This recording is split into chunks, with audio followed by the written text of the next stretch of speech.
लेकिन रिजल्ट क्या आ रहा है, ऐसे ही फर्दर करते रहते हैं। और फिर उसका अगर आर्टिकल लिखते हैं फर्दर उसको अगर वो अच्छा क्या आ रहा है ठीक करेंगे।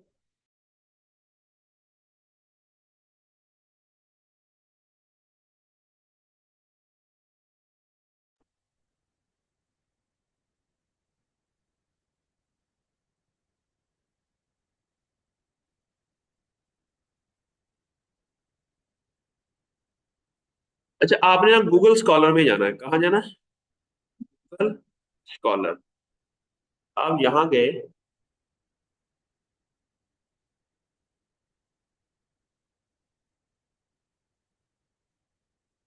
ठीक है। और यहाँ पर आपने लिखना है। अच्छा, फर्ज किया आपने ना एक एक्सपेरिमेंट है। ठीक है। फर्ज किया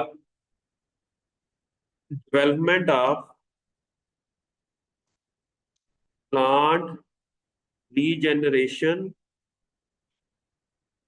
इन, भी क्रॉप लगा लो, इन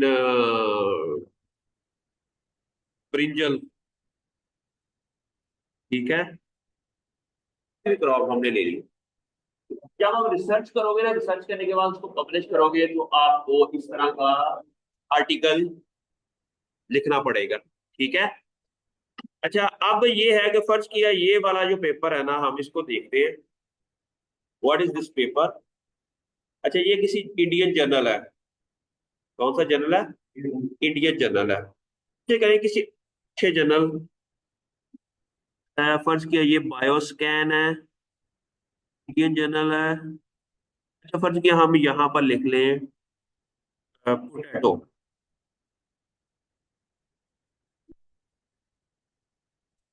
ये स्प्रिंगर का पुराना जर्नल है। अभी हम कहते हैं कि रीसेंट जो ना 2021 के पेपर हम देख लें। A more accessible, time saving and efficient method for in vitro regeneration for protoplast। ठीक है।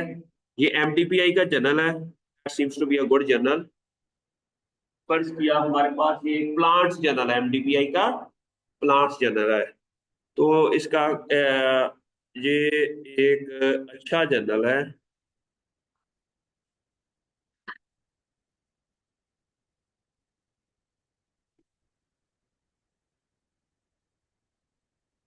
ओके। आप इसका टाइटल देखिए।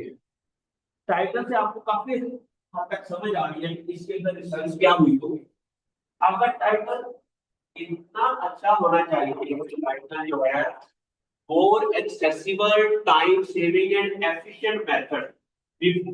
मोर एक्सेसिबल है, टाइम सेविंग भी है, और efficient method for in under control condition tissue culture के अंदर। प्लांट रीजनरेशन, प्लांट का रीजनरेशन फ्रॉम पोटैटो प्रोटोप्लास्ट। अब यहाँ पर उन्होंने कहा कि ये टाइटल बड़ा अच्छा लिखा हुआ है। टाइटल के अंदर काफी चीजें उन्होंने ना डिटेल से बता दिया है कि ये इस पे के अंदर किया क्या होगा। अब प्रोटोप्लास्ट क्या होता है?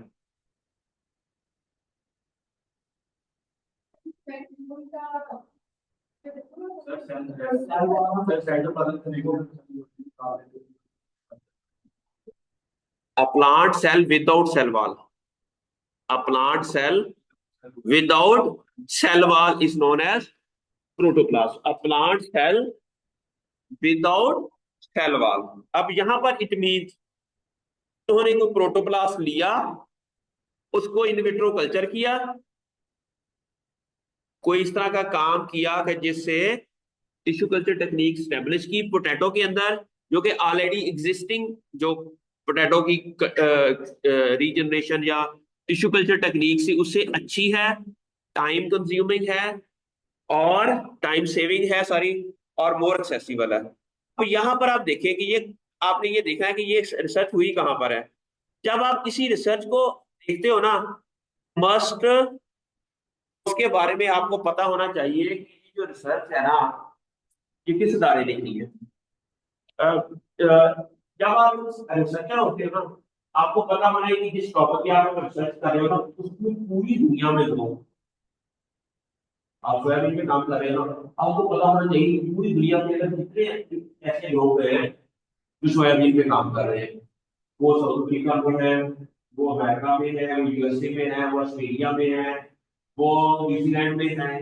तो आपको हर और आज तक सोयाबीन के अंदर जो रिसर्च हुई है, कहाँ हुई है, कैसे डेवलप हुई है, ये नॉलेज जो एक बंदा अगर सोयाबीन पे काम कर रहा है, he must have the that knowledge. ठीक है, इस तरह अगर पोटैटो के टिश्यू कल्चर के ऊपर कोई काम कर रहा है, ही मस्ट नो कि पहली बार पोटैटो के टिश्यू कल्चर के ऊपर काम किसने स्टार्ट किया था, उसको क्या प्रॉब्लम्स आए थे, उसने उसको सॉल्यूशंस कैसे निकाले, जब सॉल्यूशन निकाले उसमें से और कौन से प्रॉब्लम, एक सॉल्यूशन तो निकल आया, there is a possibility other, क्योंकि there is always need of improvement. Even हम यहाँ पढ़ रहे हैं जहां पर जहां हमें इम्प्रूवमेंट की बहुत जरूरत है, इवन बहुत अच्छी लैब्स के अंदर भी आप काम कर रहे होते हैं, there is also a room for improvement.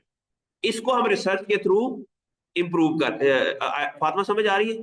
ठीक है। अब यहाँ पर क्या है, य, आप यहाँ पर देखें कि ये बंदा कौन है। ये है plant system engineering research centre, Korea institute of bio science and technology and biotechnology, है ना? ठीक है, ये एक बंदा है कोरिया का, और दूसरा जो बंदा है department of bio system and biotechnology science and technology, ये भी कोरिया का ही है। फिर तीसरा भी कोरिया का। ये सारे कोरिया के डिफरेंट जो है ना इंस्टीट्यूट से है, ये वहां पर काम इन्होंने ये स्टेब्लिश किया है कोरिया में। इससे बात एक तो ये बातें हो गई कि कोरिया में पोटैटो पे काम हो रहा है, और पोटैटो उनकी कोई इंपॉर्टेंट क्रॉप होगी तो ये उसमें काम कर रहे हैं। ठीक है, इट मीन पोटैटो। अच्छा, नॉर्मली पोटैटो जहाँ ग्रो होता है वो थोड़ा सा कूल एनवायरनमेंट होता है। इट मीन कोरिया का कुछ एरिया ऐसा भी हुआ है जहां पर कूल एनवायरनमेंट, या हम खुद एज्यूम कर रहे हैं ना, जस्ट आपको पता है कि आप पोटैटो के ग्रोअर्स हैं, आपको पता है कि पोटैटो भी हमारे सर्दियों में ग्रो होता है, विंटर सीजन में ग्रो होता है, लेकिन पोटैटो साइकिल ये है कि हमारे गर्मियों में भी ग्रो होता है, लेकिन पहाड़ी इलाकों में, क्योंकि उस टाइम वहां पर विंटर वाला। ठीक है, इट मीन्स कोरिया का वो इलाका जहां पर ये वो इलाका होगा जहां पर जहरा उनके इलाके में कोई प्रॉब्लम आई होगी। रिसर्च तो यही होती है ना, जो आपके इलाके में कोई प्रॉब्लम आई, जो उस कंट्री के लिए बेहतर क्या होगी, वो रिसर्च के ऊपर काम किया जाए, जो उस कंट्री की प्रॉब्लम है उसका सोल्यूशन। फातिमा ऐसा ही है ना, उस कंट्री का जो प्रॉब्लम है और उस कंट्री के सॉल्यूशंस की तरफ, ताकि गवर्नमेंट अगर पैसे भी लगाए तो ये ना हो कि हमारा प्रॉब्लम हो साउथ अमेरिका का और हम इधर उसका हल निकाल रहे हो, तो ये कोई it's not a good use of resources. जब आपने रिसर्च करनी है, you have to be very focused कि आप क्या करने लगे हैं। समझ आ रही है आपको? आप हमारे अनफॉर्चुनेटली क्लासेस में बस वो रटा एक वो सब्जेक्ट पढ़ा दिया जाता है। जी जी, आ जाओ।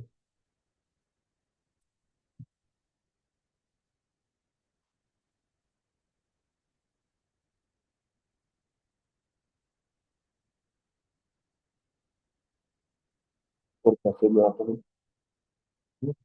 दूसरी कैसे। ओके, अब है कि अब ये समझ आएगी कि ये कोरिया की कौन सी ऐसी बिल्डिंग है वहां पर ये काम हो रहा है। आपको इस बिल्डिंग का, इस टेक्निक का ना नॉलेज होना चाहिए कि उनके पास ऐसी क्या फैसिलिटीज थी कि वो ये प्रोसेस वहां स्टेब्लिश कर सके।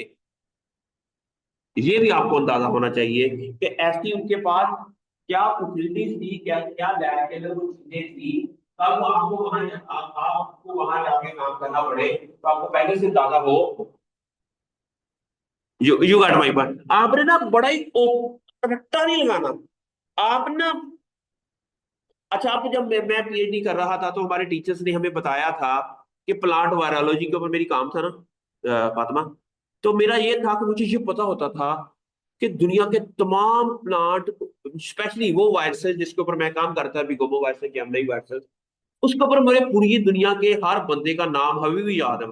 एक हॉलिगर जेस्के होता था, वो जर्मनी में काम करता था। मोरिलो जर्मनी होता था, साउथ अफ्रीका में काम करता था। इसी तरह ही भी वाटर हाउस होता था, वो ऑस्ट्रेलियन था। ठीक है। फिर जेन जी पॉल्स्टन होती थी, वो नॉर्थ कैरोलिना में प्रोफेसर थी। प्लांट वायरोलॉजी की। फिर जूडिथ के ब्राउन थी, वो यूनिवर्सिटी ऑफ एरिजोना में। मैं हमें इवन उनके अवधि होता था, अब हमें ये भी पता होता था डॉक्टर जुदिथ के ब्राउन का एक स्टूडेंट है डॉक्टर अदरीस, वो इजिप्ट का है, वो उसके साथ पीएचडी कर रहा है। फिर डेविड वॉल का भी होता था, जो कि इंग्लैंड में होता था, उसका स्टूडेंट है एंड्रयू हैमिल्टन, मुझे उसका भी पता होता था। और मुझे ये भी पता था कि वो एंड्रयू हैमिल्टन है जो डेविड वॉलकॉमे के साथ काम करता था, अब वो वहां से पीएचडी करके वो ग्लासगो यूनिवर्सिटी में असिस्टेंट प्रोफेसर लगा हुआ है। तो इस लेवल के ऊपर जब आपको नॉलेज होगा, फिर एक फ्रांस का एक बंदा होता था, उसका आरएनएआई की बड़ा अच्छा काम था, क्योंकि मेरा काम आरएनएआई अगेंस्ट वायरसेस के ऊपर था, तो वो बड़ा अच्छा अच्छा काम करता था। ठीक है। तो इवन ये सारे जो प्रोफेसर है ना, फिर हॉलगर क्लॉड होके होता था, वो डैनफोर्ड प्लांट साइंस सेंटर है यूएसए में, वहाँ आरएनएआई का एक्सपर्ट था। वो एक दिन हमारे पास निपजी में, इस लेवल में जहां से पीएचडी की है ना, वो इंटरनेशनल इंस्टीट्यूट है। हमारे अक्सर ये जितने मैंने साइंटिस्ट के नाम बताए हैं ना, ये अक्सर हमारे पास भी आते रहते थे, क्योंकि वो बड़ा ग्रुप था वायरोलॉजी का, वो बड़ा ग्रुप था जो पाकिस्तान नहीं, वो इंटरनेशनली बड़ा बड़ा। इसलिए और दुनिया में सबसे पहले पोटैटो का जो ट्रांसजेनिक प्लांट बनाया था, और इसने वायरस रेजिस्टेंट ट्रांसजेनिक प्लांट बनाया था, उनसे भी मैं मिला था। ठीक है। तो ये चीजें हैं, जब आप किसी टॉपिक के ऊपर काम करते हैं तो आपको इतना नॉलेज होना चाहिए। जब आप इस लेवल के ऊपर चले जाते हो, फिर उनके पेपर पढ़े, उनकी पब्लिकेशन, उनकी अचीवमेंट क्या है, वो ऐसे इस टॉपिक तक पहुंचे हैं, तो वो कैसे, ये आपको एक, अगर आपने रिसर्च बैकग्राउंड में आना है तो आपको इतना नॉलेज होना चाहिए बच्चों। और बहुत रट्टा नहीं लगाना आपने ना, ओपनली चीजों को डिस्कशन करनी है, तब जाके आपको। अब ये देखना, अब इसके अंदर ऑब्जेक्ट है, अब ऑब्जेक्ट के अंदर ये होता है कि हमने इसके अंदर समरी लिखनी होती है रिजल्ट की ना।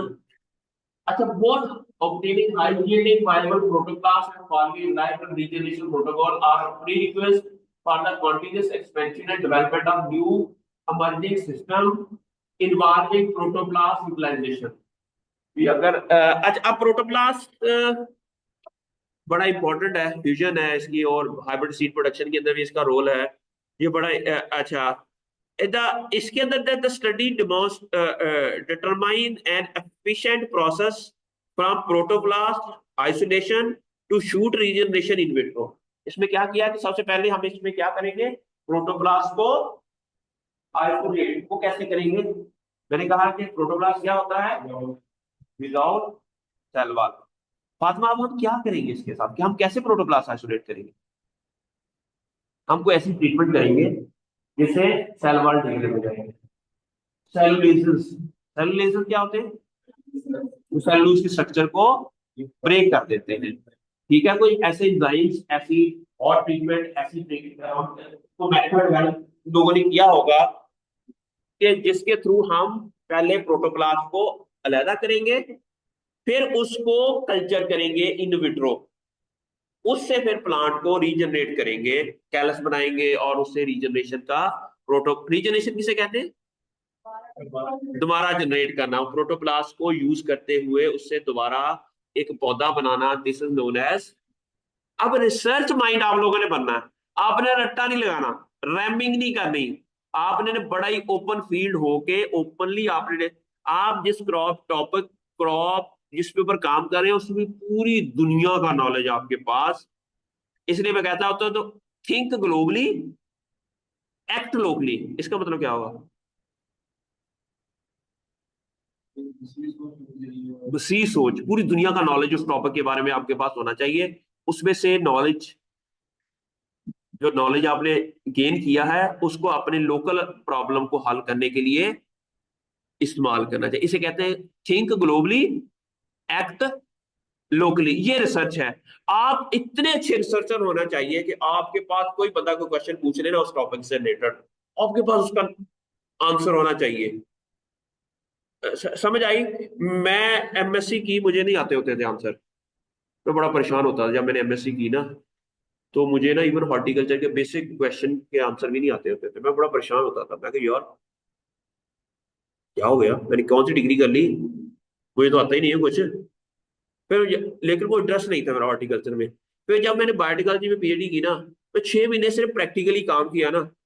6 महीने के बाद मुझे एक बंदे ने मेरे को बायोटेक्नोलॉजी का मुश्किल जो क्वेश्चन पूछा, और मैं उसे जवाब देता। आई वॉज अमेज्ड कि अब ये फील्ड मेरे लिए ना बना था, अल्लाह मियां ने ये बनाया था मेरे लिए ना। तो फिर मुझे अच्छा आया, फिर मैंने इसको मेहनत बड़ी की बायोटेक्नोलॉजी में ना। तो इसलिए अल्लाह मियां ने बायोटेक्नोलॉजी का थोड़ा बहुत नॉलेज दे दिया है। मैं बायोइन्फॉर्मेटिक्स भी पढ़ाता हूँ, मैं बायोटेक्नोलॉजी के कोर्सेज भी पढ़ाता हूँ, मैं यूसीबी में बायोटेक्नोलॉजी पढ़ाता था। तो मेरी पीएचडी बायोटेक्नोलॉजी में, एमएससी मेरी हॉर्टिकल्चर में, लेकिन पीएचडी मेरी, इसलिए आई लव बायोटेक्नोलॉजी। ठीक है। तो I love more than horticulture about biotechnology. ठीक हो गया। अच्छा है, क्या कह रहे हैं? नहीं बस वल्ला मियां ने थोड़ा बहुत बायोटेक्नोलॉजी को ना बड़ा सीखा। वो एक अच्छा इंस्टीट्यूट मिल गया मुझे। अच्छा, मैंने बताया ना कि ये जो मैंने बताई ना बातें, वहां पर इतनी स्टेट ऑफ द आर्ट वहां पर फैसिलिटीज थी। इसलिए मैं आप लोगों को कह रहा हूँ कि हमें बीएससी एमएससी में कोई फैसिलिटी नहीं थी, लेकिन जब एक फैसिलिटी मिली, हमने उसको अवेल किया। और उसकी फैसिलिटी को से नॉलेज लेके मैं मोर देन 20 कंट्रीज विजिट किया है, और विदाउट 1 रुपया नहीं खर्च किया था मैं। विदाउट सारे स्कॉलरशिप पे कोई ना कोई कहीं से फंडिंग मिल जाती है, कहीं ना कहीं से इस डीएनए टेक्नोलॉजी, इसी टिश्यू कल्चर टेक्नोलॉजी को यूज करते हुए हमने पूरी दुनिया घूमी है। ठीक है। और स्कॉलरशिप विन की है, क्योंकि नॉलेज मिल गया, नॉलेज मिल गया, फिर पूरी दुनिया का। अच्छा आपने, अच्छा अब ये देखिए ना कि अब ये इन्होंने क्या किया हुआ है कि NSC protocol the maximum yield of the protocol extraction which was उतनी थी, फ्रेश वेट बार अप्रोक्सीमेटली 3.5 टाइम हायर देन। अच्छा अभी इसको ये समझ नहीं आएगी। अभी हम ना इसके बारे में इंट्रोडक्शन पहले पढ़ते हैं, फिर अब्स्ट्रैक्ट कर पाएंगे। ठीक है। तो अब इंट्रोडक्शन क्या है? इंट्रोडक्शन के अंदर नॉर्मली जो होता है ना हमारा, प्रॉब्लम हम स्टडी करते हैं। प्रॉब्लम है क्या, वो कहाँ पे आप करते हैं? इंट्रोडक्शन के अंदर। ठीक है। और उस बेस के ऊपर हम फिर प्रोजेक्ट करते हैं, क्या रिसर्च क्या करेंगे। अच्छा अब ये है देखो ना, सिंस 1975 का प्रोटोब्लास्ट, ट्रैकोप्रोटोब्लास्ट has been studied by researchers worldwide to establish efficient and reproducible method for food regeneration. अब यहाँ पर एक लफ्ज आया रिप्रोड्यूसिबल। बच्चे आपका नाम क्या है? कायनात। कायनात ये बताएं कि रिप्रोड्यूसिबल का मतलब क्या होता है?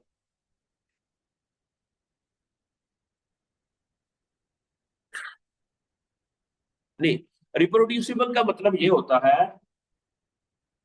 आपने एक एक्सपेरिमेंट किया, आपने एक पौधा रीजनरेट कर दिया, एक केमिकल ट्रीटमेंट दी, उसे पौधा दोबारा फिर आपने वही प्रोटोकॉल यूज किया, सेम वही कंडीशन अप्लाई की, और दोबारा से पौधा रीजनरेट हो गया। इन्हीं हमारे जो पहले रिजल्ट से वो रिप्रोड्यूस कर लिया। क्या करिए, समझ आ रही है कायदा? कि रिप्रोड्यूसिबल का मतलब ये होता है कि आपका जो डाटा है ना, वो दोबारा से आप मतलब कि आपने सीड जर्मिनेशन का ट्रायल लगाया, आपने दोबारा फिर वही लगाया, और उसे उसी तरह की कंडीशन के ऊपर उतनी परसेंटेज आई। इट मीन आपका जो मेथड आपने पहले डेवलप किया था वही सेम आ गया, इट मीन वो रिप्रोड्यूसिबल है। That's a good result, that's a good method. आपका मेथड अगर एक बार तो आपने ले लिया, लेकिन जब दूसरी बार लगाया तो उस तरह के रिजल्ट ना आए, इट मीन आपका मेथड रिप्रोड्यूसिबल नहीं है। आपने जो पहले किया था उसमें कुछ ना कुछ ऐसी चीज की थी जो आपको समझ नहीं आई, जो आपको, it mean that's why they are not reproducible. ठीक है। आपका जो मेथड है, अगर, अच्छा अब थ्योरी किसे कहते हैं? एक आपकी लैब में एक चीज डेवलप हुई, आपने कोई रिजल्ट्स डेवलप किए, वो फिर उनकी लैब में भी चले गया, उस 8-10 लैब में दुनिया में उसी तरह के रिजल्ट आ गया, तो वो लाभ बन जाता है। लेकिन उस वक्त तक सिर्फ थ्योरी रहती है, जब तक वो सिर्फ एक लैब के अंदर ही रिजल्ट आए। ठीक है। ला किसे कहते हैं? जब वो कई जगह से भी प्रूव हो जाए कि वाकई इसने ये काम काम किया, फट किया, आपने कोई मेथड, आपने कोई पाथवे आइडेंटिफाई किया, आपने देखा कि ऑक्सीजन बायोसिंथेसिस पाथवे, वो किसी ने उसी तरह का पाथवे शुगर केन के अंदर भी देख लिया, उसी तरह का पाथवे किसी और क्रॉप के अंदर भी देख लिया, तो अब वो, इट मीन वो पाथवे ला बन गया, ऑक्सीजन का बायोसिंथेसिस पाथवे का लॉ बन गया। ठीक हो गया, समझ आ रही है आपको? अब आप क्या, the purpose of the studies is to generate phenotypic variation by the use of protoplast derived variable mutant or clonal propagation with karyotyping stability. अच्छा, has been studied by researchers worldwide to establish efficient and reproducible method for two treatment. The purpose of most of these study, वो सारी study का मकसद यही था कि generate करना ऐसी प्रोटोप्लास्ट ड्रिवन म्यूटेंट जो कि बार बार रिप्रोड्यूसिबल रिजल्ट्स दे सके। ठीक है, अब कैरियोटाइपिंग किसे कहते हैं? अपीयरेंस ऑफ क्रोमोसोम्स आती है और उसके थ्रू हम मालूम करते हैं कि इसके अंदर कितनी टोटल नंबर ऑफ क्रोमोसोम्स है। कैरियोटाइपिंग उसको कहते हैं ना, ऐसे ही है। एमएमजी वाले हमें ज्यादा अच्छे तरीके से बता सकते हैं, डिसऑर्डर हो वो हम मालूम कर सकते हैं। ठीक है, अब नेक्स्ट क्वेश्चन ये आ गया, in particular in vegetatively propagated plant species such as potato, plant improvement by protoplast culture method is considered. इन्होंने कहा कि ये काम लोगों में कईयों ने किया था लेकिन रिप्रोड्यूसिबल रिजल्ट्स नहीं आए, रिप्रोड्यूसिबल रिजल्ट्स नहीं आए। फिर इन्होंने कहा कि since the 1980s protoplast has been treated as a model material for soma clonal variation. अब यहाँ पर एक और लफ्ज आ गया, सोमा क्लोनल वेरिएशन। ये क्या होती है?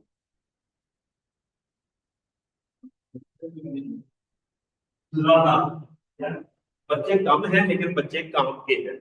सोमा का मतलब सोमैटिक सेल, सोमैटिक सेल के अंदर जो वेरिएशन आती हैं उसे हम कहते हैं सोमा क्लोनल। अच्छा, वो वेरिएशन क्या होगी? सोमैटिक सेल के अंदर वेरिएशन है वो एपिजेनेटिक्स होगी या जेनेटिक्स होगी? वो एपिजेनेटिक्स होगी। वो क्या होगी? एपिजेनेटिक्स होगी। और उस एपिजेनेटिक वेरिएशन की वजह से पौधे के अंदर रीजनरेशन हो जाना, इसे कहते हैं इट मीन मैं आप लोगों को आपके लेवल पे ले आया हूँ जिस लेवल पे मैं चाह रहा था। It mean you guys know what is epigenetics. ठीक है, एपिजेनेटिक्स क्या होती है? फिनोटाइप चेंज हो, जेनेटिक मटेरियल सेम है, वो जीन के अंदर एक्सप्रेशन के अंदर चेंज आने की वजह से उसकी वो जीनोटाइप चेंज हो जाना, उसे हम कहते हैं एपिजेनेटिक्स। समझ आ रही है? Excellent excellent excellent excellent. Okay, modern material for soma clonal variation. Soma clonal variation is very important to study during plant tissue culture. ठीक है, अच्छा, and the use of protoplast as an alternative to traditional cross breeding for commercial purposes has received increasing amount of attention। अब cross breeding क्या होती है? Different varieties का आपस में क्रॉस करवाना। ठीक है, अच्छा, अब प्रोटोप्लास्ट के थ्रू आप कैसे क्रॉस करा सकते हैं?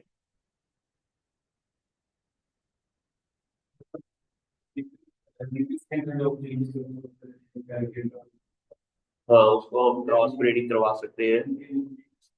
दो डिफरेंट हमने ना क्या किया कि दो डिफरेंट पॉलन ले लिए, उनका प्रोटोप्लास्ट प्रोटोप्लास्ट लैदा किया और उनको आपस में फ्यूज करवा दिया।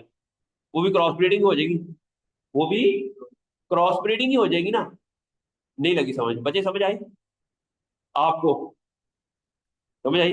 प्रोटोप्लास्ट हमने दो पोलन ग्रेन का, एक पोलन ग्रेन का एक थैलेट का आपस में क्या किया, लगा किया और उसको फिर रखा किया एक ट्यूब के अंदर और वहां उसको हमने लगा दिया, तो करंट लगा दिया।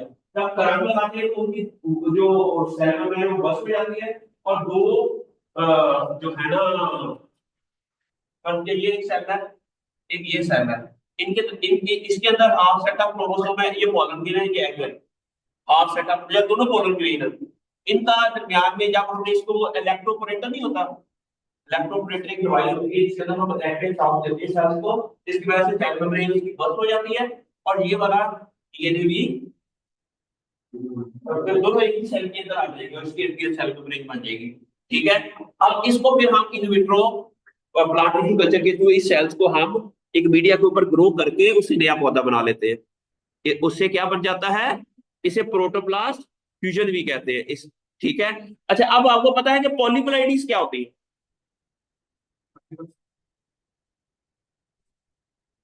प्लाइडी किससे कहते हैं? प्लाइडी लेवल क्या होता है?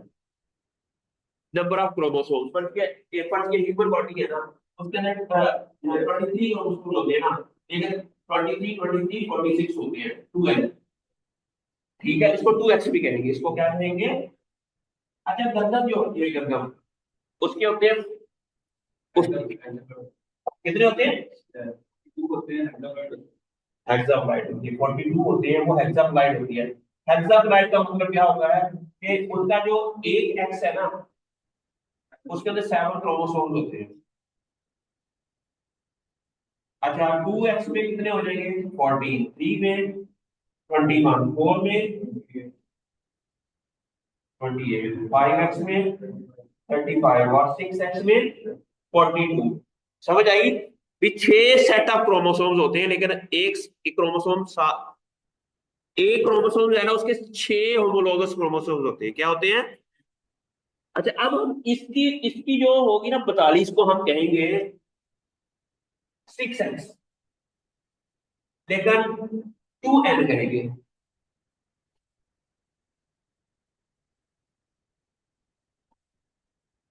समझ आई?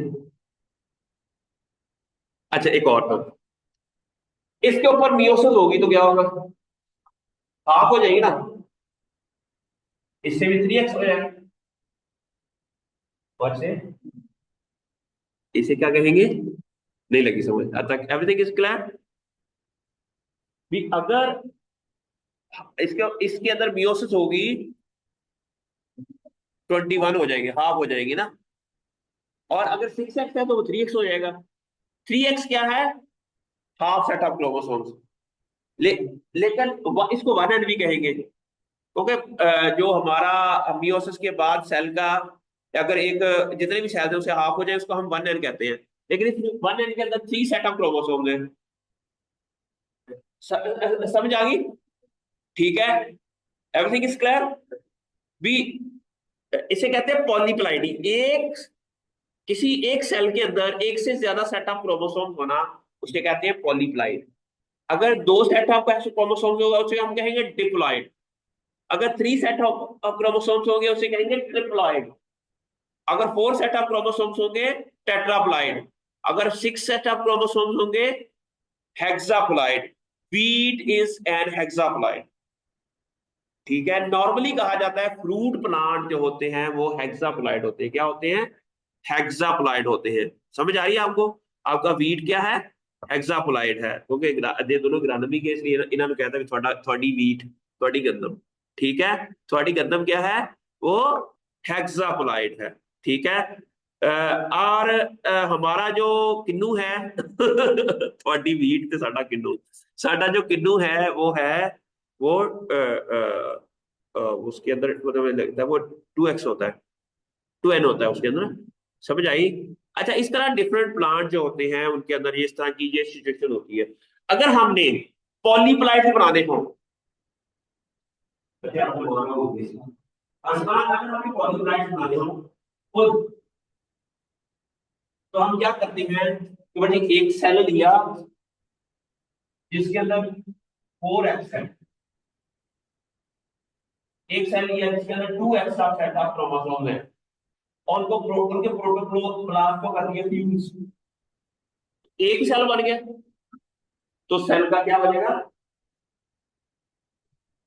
हम प्लांट टिश्यू कल्चर के थ्रू प्रोटोप्लास्ट फ्यूजन से हम बड़ा कुछ कर सकते हैं।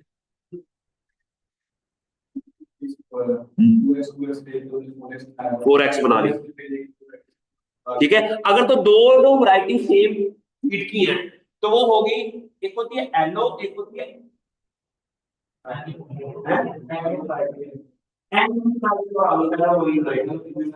इसके अंदर दोनों सेम हो तो एलो होगी, डिफरेंट एलो होगी, एन होगी, वो दोनों डिफरेंट है। इस तरह का कोई चक्कर है एलो पॉलीप्लाइडी और एन। इसके बुकों के मैं अब ये समझ आएगी कि हम प्लांट टिश्यू कल्चर को यूज करते हुए हम प्रोटोप्लास्ट फ्यूजन से we can generate lot of new varieties.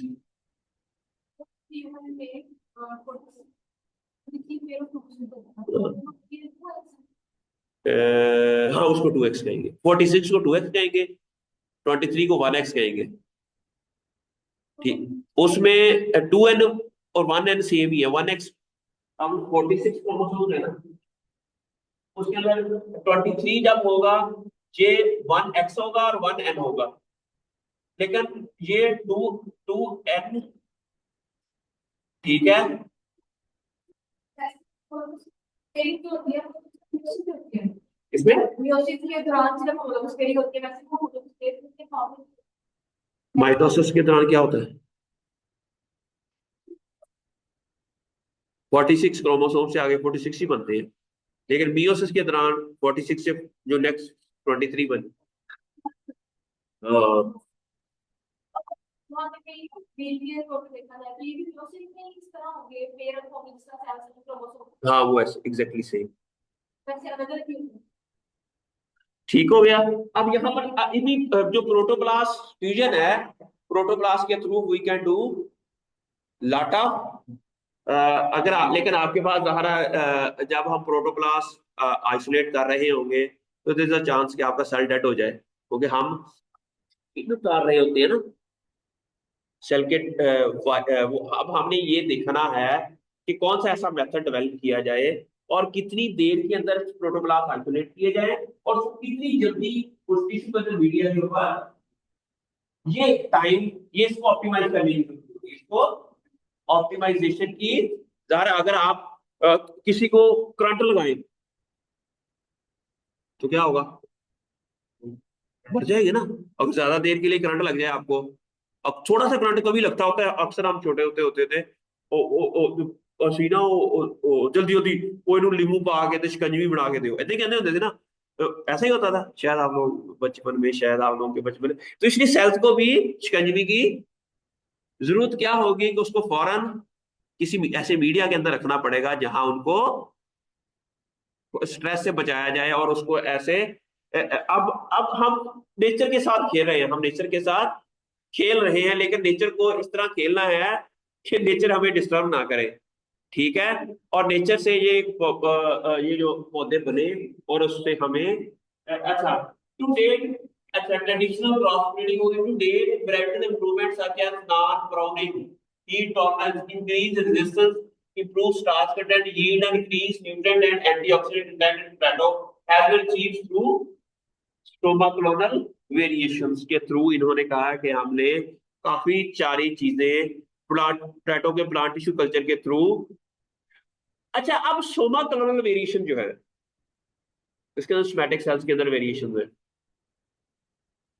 हम कहते हैं कि यार राई जड़े है ना वो कंजूस होते हैं, मैं राई हाँ, छे कंजूस होते हैं, उसकी अगली जनरेशन भी, अगर एक बंदा कंजूस है उसकी अगली जनरेशन कैसे कंजूस हो सकती है।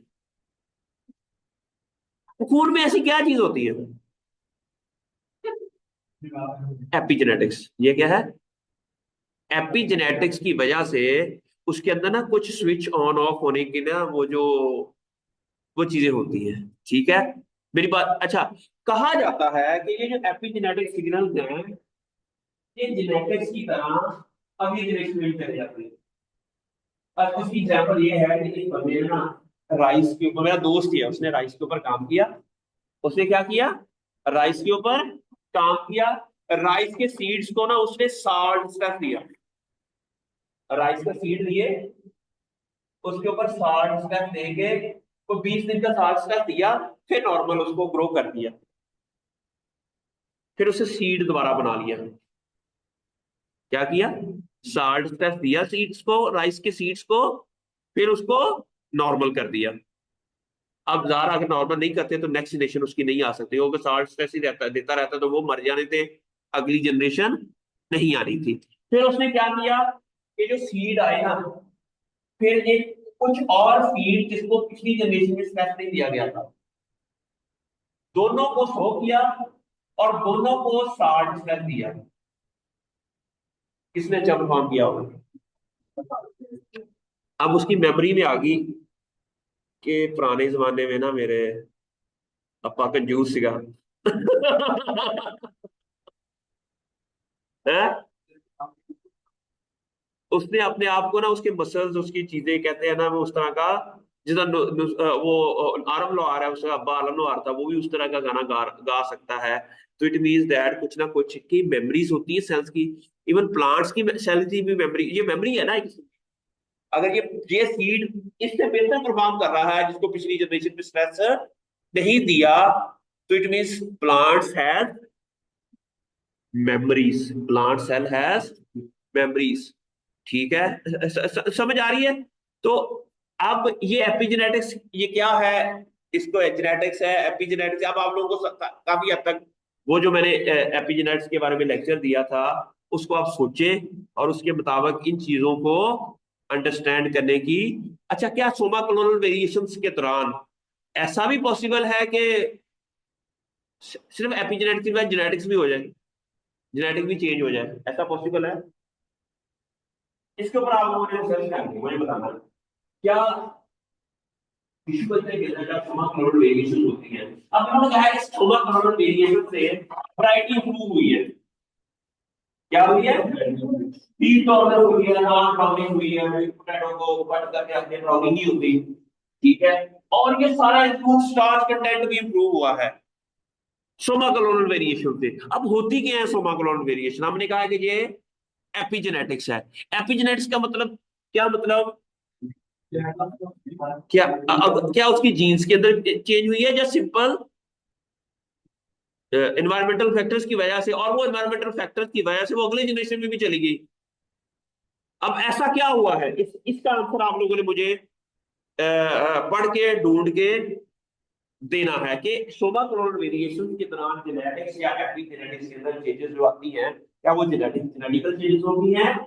अगर उसके एक प्लांट बनता है और वो प्लांट के अंदर पहले उसके जो पिछली जनरेशन थी उसे अच्छा स्टार्च कंटेंट हो जाता है। वैसे जेनेटिक चेंजेस है कि उस मेडिसिन की वजह से भी आएगी, तो जर्मसन की वजह से आएगी, तो पॉलिमरेज हो गया। नहीं मुझे बस ये एक कंसेप्ट होता है म्यूटेशन ब्रीडिंग। म्यूटेशन ब्रीडिंग किसे कहते हैं? डीएनए की सीक्वेंस के अंदर चेंज आ जाना। क्या टिश्यू कल्चर के दौरान कहा जाता है कि समटाइम बहुत ज्यादा सेल डिवीजन हो रही होती है ना? क्या हो रही होती है? जरा हम ऑक्सीडेंट साइटोकाइन डालते हैं ना, जिसकी वजह से नॉर्मल तरीके से ज्यादा। अच्छा, उस सेल डिवीजन के दौरान क्या कुछ समटाइम हो जाता है कि फर्जियां जहां पर डीएनए उसने ए लगाना था वहां मिसिंग हो जाए, पर ये सेल डिवीजन हो रही है,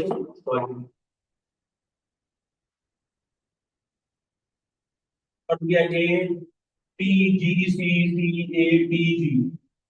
पर जब 2000 न्यूक्लियोटाइड के बाद, 5000 न्यूक्लियोटाइड के बाद जहां पर सी आना था और उसने यहां पर ए लगा दिया, डीएनए की कॉपीज बन रही थी, और डीएनए की कॉपीज के दौरान 10,000 न्यूक्लियोटाइड के बाद, 15,000 न्यूक्लियोटाइड के बाद एक जीन के अंदर एक ही जगह टी आ गया, तो म्यूटेशन हो गई। और फर्ज किया वो जीन ऐसा था जिसने स्टार्च की बायोसिंथेसिस उससे इंप्रूव हो गई, उससे। अच्छा, क्या सोमा क्लोनल वेरिएशंस के दौरान आप लोगों ने ये मुझे बताना है कल, क्या सोमा क्लोनल वेरिएशन के दौरान क्या जीन के अंदर म्यूटेशन होती है या नहीं? जीन के अंदर म्यूटेशन होती, अगर किसी ने रिपोर्ट की हुई है तो आपने ये भी बताना है उसने कैसे एक्सपेरिमेंट करके ये रिपोर्ट किया है कि ये होती है। अब आप लोगों मैंने आप लोगों को ना साइंटिस्ट बनाना है। अगर मैं ही आप लोगों को सारा कुछ बताता रहूंगा ना, तो यू विल नॉट, वो उस तरह का साइंटिस्ट आप नहीं बन सकते। जब तक आप खुद रिसर्च करें, खुद सोचें, उस बाद ऐसा ही है।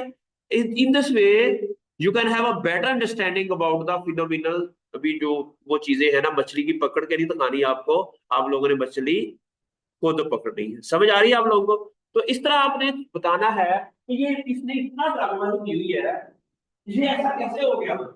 अब ये उसने साथ में ये भी बताया हुआ है कि ये वो पेपर है जिसके अंदर ये काम हुआ है, 6 7 8 9 10 12। ये क्या है?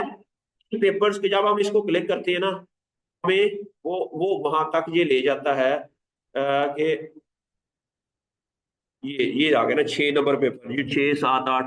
ये ना 6 नंबर पेपर है, non browning somaclonal variant of नुस्कुयुमा, ठीक है। इस तरह induction of mutation for heat tolerance in by using in vitro, ये सारे वो पेपर्स है, यहाँ से आपको ये पेपर मिल जाएंगे। इसके ऊपर ना आपने समझो एक पेज का आपने लिखना है न्यूज, आपने बना देनी है एक पेज की समरी बना देनी है कि उस बंदे ने ये काम किया, उसकी इन्फेक्शन आइडेंटिफाई, उससे ये भी टॉलरेंट हो गई।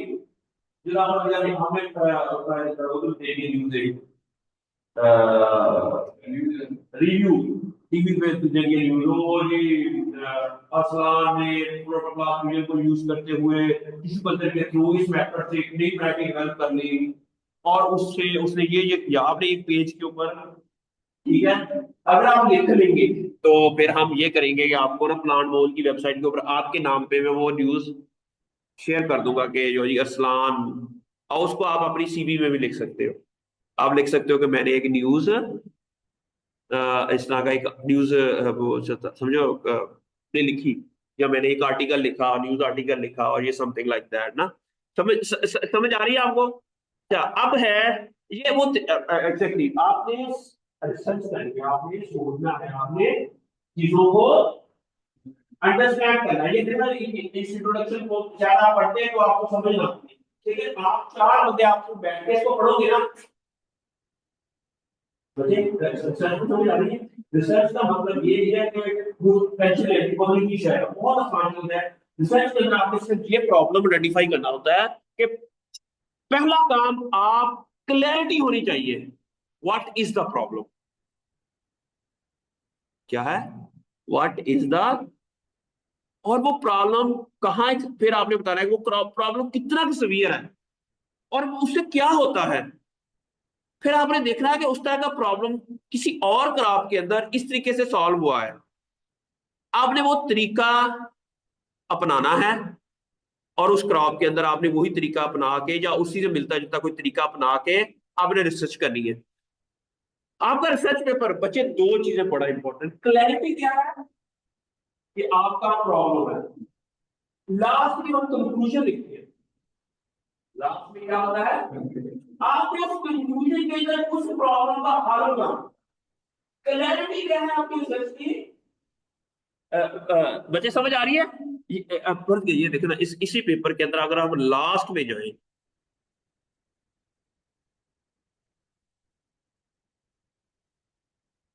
ये स्टैटिस्टिक, अच्छा ये उससे पहले होगा, ये मटेरियल मेथड इन्होंने बाद में ऐड कर दिया, मटेरियल मेथड के ऊपर होगा। ये आखिरी जो लाइंस, ये एक मिनट, ये क्या है, एक, एक मिनट मैं देखता हूँ इधर।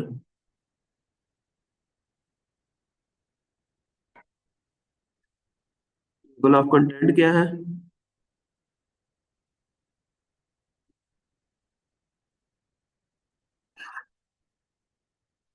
ये डिस्कशन आ गई, डिस्कशन के, अच्छा ये है एक्चुअली, ये लास्ट जो लाइनें है ना ये वाली, ये कंक्लूजन की है। ये पढ़े तो इसको लास्ट कंक्लूजन क्या है इसकी,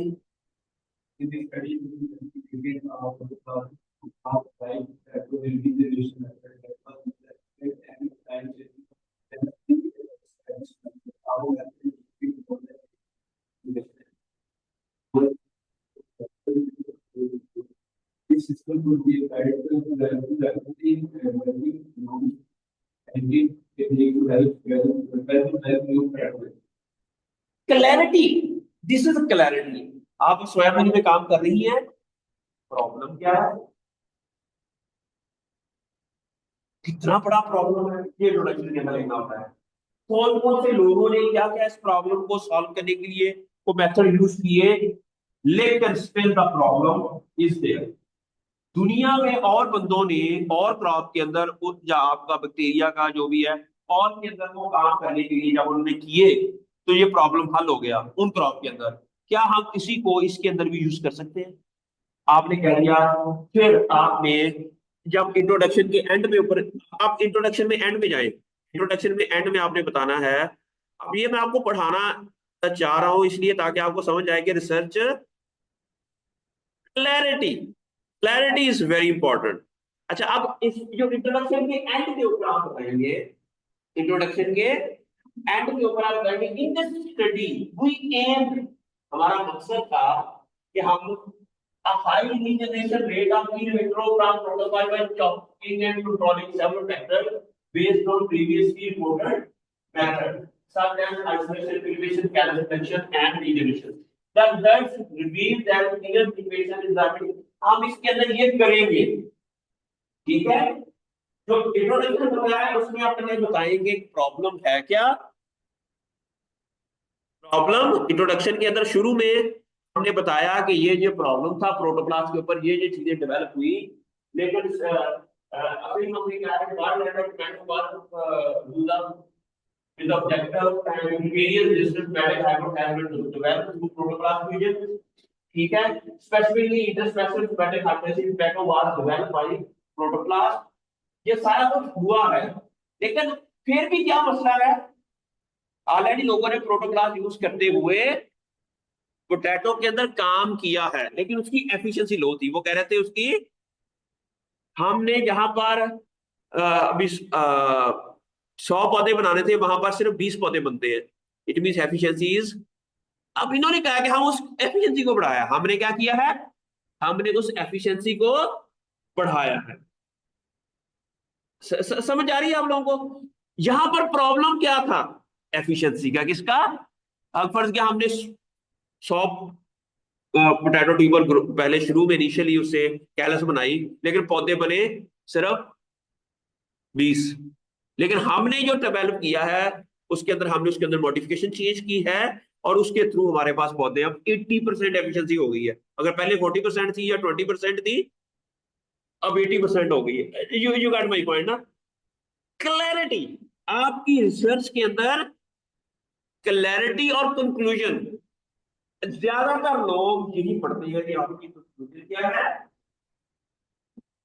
और क्लैरिटी क्या है। प्रॉब्लम क्या था, इसे कहते हैं क्लैरिटी इन योर माइंड, ठीक है।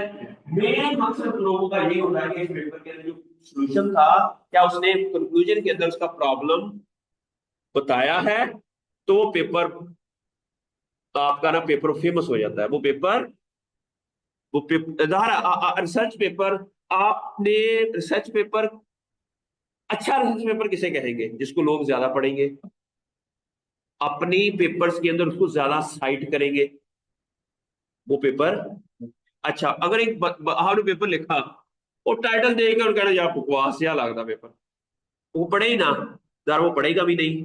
इसलिए आपकी पेपर रिसर्च का तो इग्नोर मारा आपको रिसर्च को। जब आपको इग्नोर मार देंगे तो आपको कितना पैड़ा लगता है ना। आपके रिसर्च पेपर को वो इग्नोर मारे, उस रिसर्च पेपर को कितना पैड़ा लगता होगा। लेकिन अगर कोई उसको पढ़ रहा है, उसको देख रहा है, ये बड़ा सोना पेपर है जी, बड़ी सोहनी है, तो हम नहीं कहते होते यार उन्होंने बंदा ज्यादा अच्छे से देख रहा हुआ, ठीक है। You got my point? तो आपने अपने रिसर्च पेपर को ना सोना बनाना है। क्या बनाना है?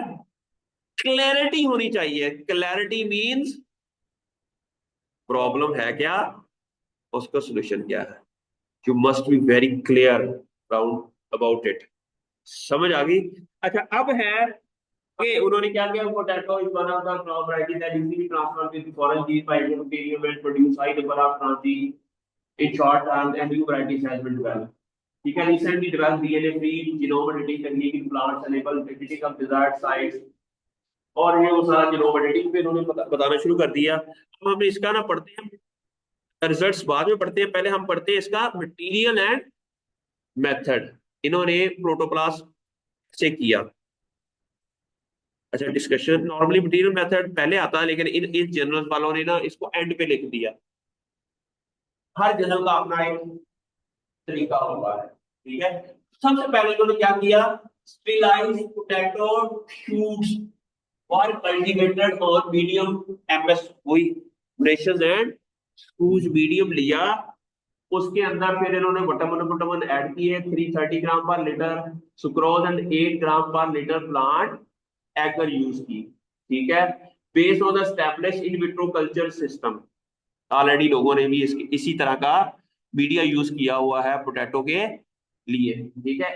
The in vitro shoots were subcultured every 2 weeks, and the culture were kept in a growth chamber 25 degrees centigrade under light period by cool white fluorescent lamp with 16 hours photo period. इसका मतलब क्या है कि 16 hours light और 8 our darkness और 25 degree centigrade temperature के अंदर उन्होंने उस ग्रोथ चैम्बर का, ठीक है, इतनी आपके पास इतना अच्छा ग्रोथ चैम्बर होना चाहिए जिसके अंदर ये चीजें हम maintain. Unfortunately we don't have this facility here, ठीक है, समझ आइए आपको। तो आप लोगों को पता होना चाहिए कि अगर हमारा एक्सपेरिमेंट फेल होगा तो उसकी वजह क्या होगी। अगर हमारा एक्सपेरिमेंट फेल होगा तो उसकी अच्छा, आपने साथ में ना जब एक्सपेरिमेंट करना है टिश्यू कल्चर का, आपके पास एक ना वो थर्मोस्टेट भी होना चाहिए जो 24 घंटे उसका टेम्परेचर मेजर करे, ह्यूमिडिटी मेजर करे, और आप डेली आके देखें कि टेम्परेचर कहीं बढ़ तो कम तो नहीं ज्यादा हो गया था।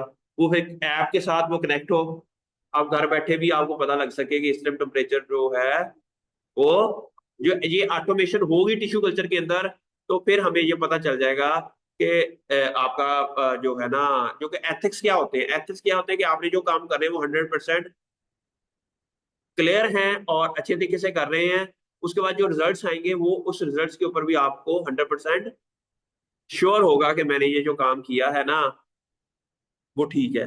आपको के क्लैरिटी होनी चाहिए आपकी हर चीज के अंदर, आपने हर काम नियत से करना है, क्योंकि इन्नमल अमालु लिया, अमाल का दारोमदार किसके ऊपर है, नियतों के ऊपर है। अगर आपकी नियत अच्छी है, आप अच्छी तरीके से काम कर रहे हैं, आपको बाहर भी इंटरनेशनल पूरी दुनिया में लोग आपको पूछे हैं, उनका बहुत बड़ा ईमानदार है, ये बोला होगा अच्छी तरीके से काम करता है, जब ये काम करता है तो अच्छी तरीके से करता है, तो आपको पैसे भी मिलेंगे, आपको इनाम भी मिलेगा, आपकी हलाल तरीके से भी, आप ज्यादा पैसे कमाना चाहते हैं ज्यादा मेहनत करनी शुरू कर दें, हराम तरीके से खाना चाहते हैं ना मेहनत करो, पैसे ना लगा के खा लो, लेकिन आपकी जिंदगी में सुकून नहीं आएगा। आपकी जिंदगी में सुकून, जो मर्जी कर लो, जो नेचर का कानून है ना वो नेचर का ही है, नेचर के अंदर कामनेस है, कूलनेस है, हार्ड वर्क है, ऐसा ही है।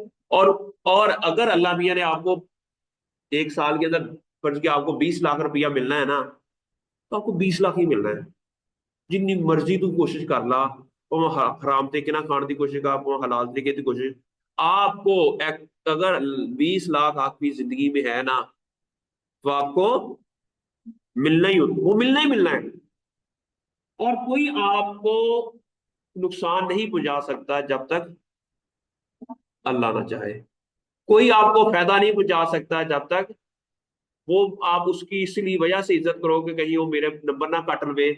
ऐसा नहीं हो सकता, आपको नंबर जो मिलने हैं ना वो लिख दिए गए हैं आपके,